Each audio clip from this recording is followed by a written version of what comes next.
One of the most exciting things for me in my life are those moments, those very rare moments in which I feel this excitement of an idea that will have consequences for my writing, my painting, for my living, for my perception of other people. It's when you get a gift and you know exactly what you're going to do with it.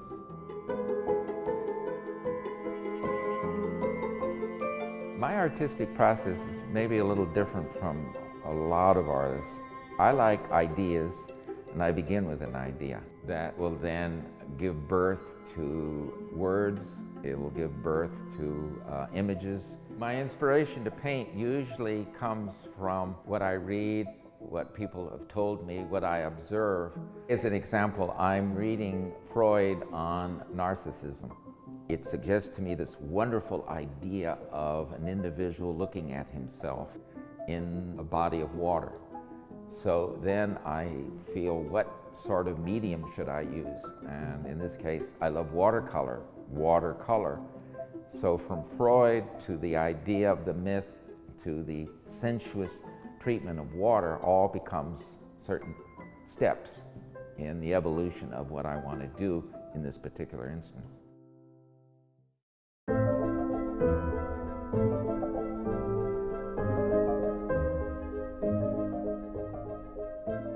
I like presidents because they have power, but they have to dissemble and pretend.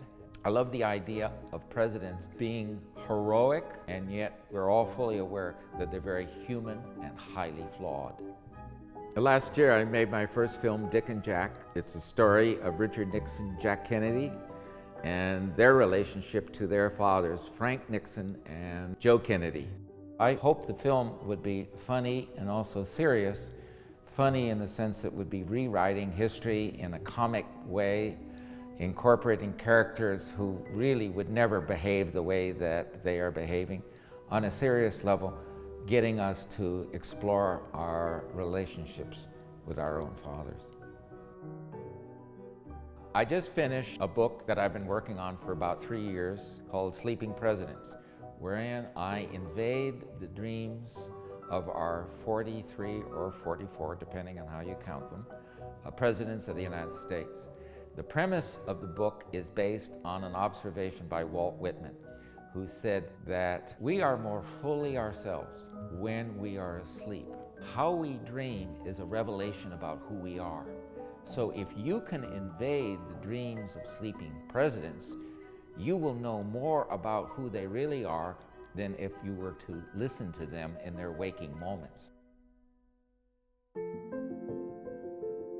I've been living here on 58th Street, which is a former dance hall and restaurant, for 5 years.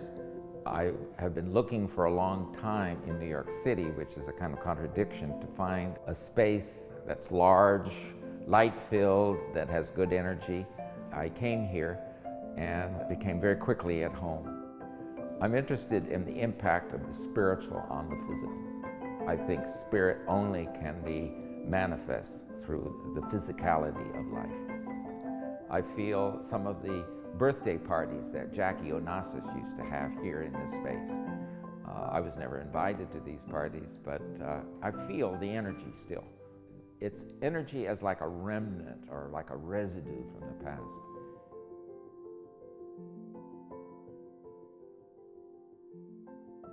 My evolution in New York City has been very important to me. This city is important to me because of its contradictions, its combativeness, its focus. This is a place where I think you can fulfill your vision. I am less influenced by other painters than I am by artists in other fields. And so New York is the preeminent place to encounter the work of and to meet the artists in other fields. And this is a good reason for me to be here.